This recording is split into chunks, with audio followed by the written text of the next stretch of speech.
L'actualité décortiquée, commentée. Savoir et comprendre. Cube.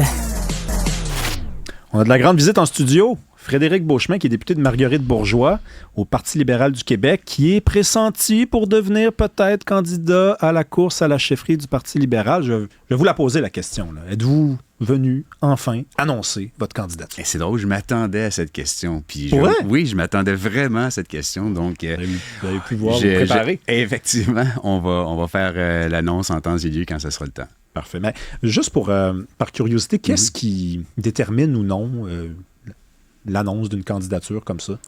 Bien, il y a plusieurs variables. C'est important de s'accumuler toutes les données, toute l'information nécessaire avant d'y aller de l'avant. Moi, je suis un gars qui est organisé. J'ai passé plus de 30 ans dans le monde des affaires à justement m'assurer des bonnes exécutions de plans bien établis. C'est la même chose que je fais dans ce contexte-ci. OK, donc il faut s'assurer qu'on a aussi un soutien, j'imagine. Effectivement. Là, vous avez le soutien de M. Letao, qui est l'ancien ministre des Finances de M. Couillard. Donc, c'est un bon soutien. Ça prendrait peut-être, je ne sais pas, des jeunes des jeunesses libérales, peut-être, qui sortiraient. Est-ce que ça prend de l'argent de ramasser aussi, ou ça, on fait ça par la suite? Bien, ça prend un paquet de facteurs. Pour ce qui est des jeunes, j'ai toujours eu une équipe de jeunes. Je me suis entouré de jeunes. Pour moi, la politique, je le fais pour les jeunes, je le fais pour mes enfants, pour nos enfants. Donc, c'est important pour moi qu'on ait des jeunes dans l'entourage pour pouvoir avoir leur input dans la décision. Puis évidemment, ben oui, c'est sûr que le nerf de la guerre va toujours rester des sous à un moment donné. Oui. Je voulais discuter avec vous parce que vous avez témoigné dans un article là, publié dans la presse plus tôt cette semaine à propos donc de ce qui pourrait être votre stratégie, ce qui pourrait être votre angle d'approche si jamais vous vous lancez, ce qui risque d'arriver, je pense.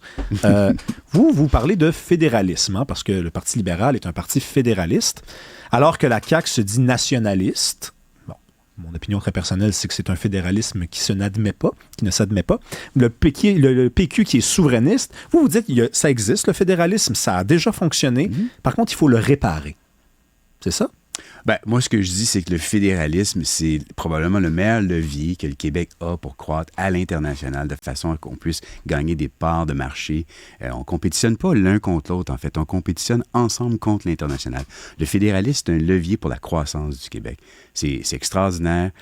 On a un partenariat avec des gens qui partagent des valeurs similaires aux nôtres, pas toutes, mais des valeurs similaires aux nôtres. Puis je pense que ce qui va avoir lieu ce week-end, c'est quelque chose qui va permettre aux jeunes de pouvoir s'exprimer sur comment justement voir le renouveau du fédéralisme. OK. Moi, je vous avoue que je suis un souverainiste, OK? Mais je suis entouré de gens qui ne sont pas forcément souverainistes, qui peuvent être fédéralistes, qui peuvent être nationalistes. Mais il y a une chose qui est certaine. C'est ça le Québec. Oui, c'est ça le Québec, absolument. Une chose est certaine et une chose nous rassemble en ce moment, là, aujourd'hui en 2024, c'est qu'on a l'impression, même si on est fédéraliste, qu'il y a quelque chose qui s'est brisé quelque part depuis l'arrivée de Justin Trudeau au pouvoir, qui a centralisé beaucoup de pouvoir, qui s'est mêlé des compétences. Comment on fait pour redonner confiance à des fédéralistes? Vous savez, ce qui est important ici, c'est d'avoir des règles du jeu qui soient claires. Le fédéralisme, là, c'est un paquet d'ententes qui a fait en sorte qu'on est arrivé. Les provinces ont toutes décidé de donner du pouvoir au gouvernement central. Et donc, à partir de ce moment-là, les règles du jeu étaient claires. Donc, c'est important de justement remettre les balises, remettre, si on peut dire, les limites du pouvoir fédéral de dépenser dans les champs de compétences qui ne sont pas les leurs. Donc, c'est un petit peu ça le point de vue que j'ai apporté cette semaine en ayant ma sortie, là, comme vous avez mentionné tout à l'heure. Mais en quoi ça se distingue de ce que François Legault essaie de faire en ce moment?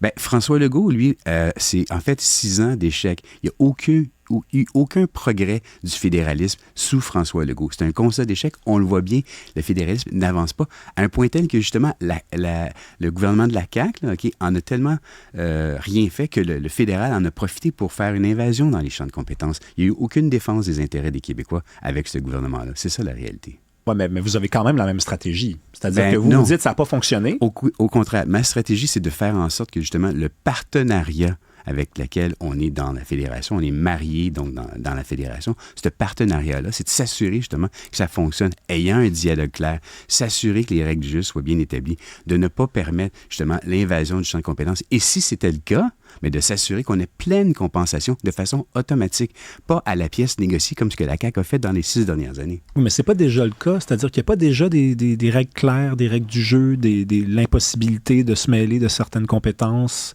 Ça n'existe pas déjà, tout ça? Bien, les règles sont claires, mais le problème qu'on a, c'est que les règles ne sont pas tout le temps observées. Donc, vous savez, c'est comme important de temps en temps de juste s'assurer là, qu'on rétablisse le dialogue pour être certain qu'on comprenne comment ça fonctionne. Malheureusement, ce qu'on a eu avec la CAQ, ça n'a pas été un dialogue avec Ottawa pour s'assurer de la clarité des lois.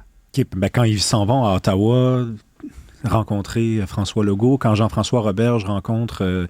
C'est pour faire un statement, c'est pour faire une image politique, c'est pour dire... Mais il n'y a pas de rencontre réelle, vous pensez? Ben, il y a des rencontres, mais je veux dire, l'idée, là, c'est de pas d'y aller mettre un band-aid. L'idée, c'est de s'assurer que le patient est soigné. Puis ça, ben, c'est pas l'attitude de la CAQ. La CAQ, elle, ce qu'elle veut, c'est mettre des band-aids puis bien paraître devant le Kodak. Moi, ce que je suis en train de dire, c'est un travail de fond. S'assurer là, que le dialogue avec Ottawa se fasse de façon concrète, que le partenariat continue à avancer. Pas juste pour aujourd'hui, là, mais pour les générations à venir, parce que c'est le levier de croissance pour le Québec dans son ensemble. Vous, là, quand vous pensez à un fédéralisme idéal, OK, est-ce que vous avez un point de référence dans l'histoire, une période où vous avez l'impression que ça se déroulait bien, puis il faudrait imiter cette époque-là, mettons? J'imagine que vous faites une référence canadienne à ça? Ben, au Québec, par exemple, ouais. Si vous me dites, moi, dans le temps de Robert Bourassa, là, son premier mandat, par exemple, ou son deuxième, j'avais l'impression que c'était comme ça que ça se passait, puis il faudrait revenir à ça. Ouais. Ben, vous savez, c'est quand même quelque chose qui est dynamique d'une certaine façon, et puis il va y avoir des hauts et des bas. C'est comme dans n'importe quelle relation, dans n'importe quel partenariat, il y a des hauts et des bas. Il y a eu des hauts, il y a eu des bas. Actuellement, je considère qu'on est dans un bas à cause de cette répétition d'invasion dans nos champs. C'est quoi les hauts, mettons? Ben, les hauts, ça a été justement de faire le Conseil de la Fédération, comme ce que Jean Charest a fait. Les hauts a été, effectivement, de permettre à ce que la péréquation soit un modèle accepté par tous. Et ça fonctionne. C'est dans le positif. La fiscalité, en passant, c'est un champ de compétences que Ottawa a et respecte. Donc, on peut s'entendre là-dessus. Qu'est-ce qu'on aurait fait, nous, dans les 7 dernières années, si on n'avait pas eu les 100 milliards de dollars que la péréquation a donné au Québec? 100 milliards, là. Je veux dire, qu'est-ce qu'on aurait fait? Pensez-vous que si on s'était séparés, par exemple, on aurait eu une allocation familiale de 100 milliards de dollars? Ça n'aurait jamais eu lieu. Donc, voici des exemples concrets qui démontrent comment ça fonctionne, le fédéralisme. On peut défendre nos idées à l'international ensemble. On peut faire des missions communes ensemble. On peut se lever ensemble en tant que Canadiens, en tant que Québécois et avancer dans la progression du Québec à l'international. Si je les ai bien compris, là, ce que vous me dites, c'est... Par exemple, l'époque Charest, là, c'était une époque où il y avait... C'était clair, les règles du jeu étaient claires, le fédéralisme fonctionnait, il y avait moins de tensions qu'en ce moment entre Ottawa et Québec. Vous, c'est comme une période pour vous là, qui est une période rose. Là. Bien, il y a eu des moments dans l'histoire, c'était pas tout le temps des lignes droites, bien sûr et certain, mais il y a eu des moments dans l'histoire où est-ce que la moyenne était meilleure au bâton qu'elle l'est actuellement, ça c'est certain. L'attitude de la CAQ face au fédéralisme, c'est de confronter le gouvernement. À partir de ce moment-là, les règles du jeu sont peut-être un petit peu OK, ben, tu vas me confronter, ben moi aussi, je vais te confronter. Donc, l'attitude n'est pas au rendez-vous. Il faut avoir une bonne attitude. Un partenariat, ça se gagne en ayant l'intérêt de tous à la ligne d'arrivée. Et pas juste l'intérêt de faire en sorte qu'on va le mettre dans un coin. L'attitude du gouvernement actuel est un petit peu comme ça. Qu'est-ce qu'on fait si ça ne marche pas? Ben moi, je pense que ça va fonctionner. Je considère je comprends. Ça, ça, c'est une réponse. C'est sûr qu'on répond toujours ça, mais qu'est-ce qu'on fait si ça ne marche pas? Bien, ça va continuer de marcher. Parce que vous savez... Non, mais ça ne marche pas en ce moment, donc vous ne dites-moi pas que ça va continuer de marcher. Ben, là, ça ne fonctionne pas. Non, c'est pas ça que je dis. Ce que je dis, c'est qu'actuellement, c'est pas optimal. Comme par exemple, OK, on est dans une situation aujourd'hui où le fédéral dépense sans limite dans des champs de compétences du Québec. OK? Donc, qu'est-ce qu'on peut faire? On peut dire, OK, on va accepter ça. Non, on n'accepte pas ça. On peut quand même réglementer, on peut quand même dire, écoutez, là, c'est pas comme ça qu'on veut progresser ici, nous, au Québec. On veut s'assurer que ça fonctionne.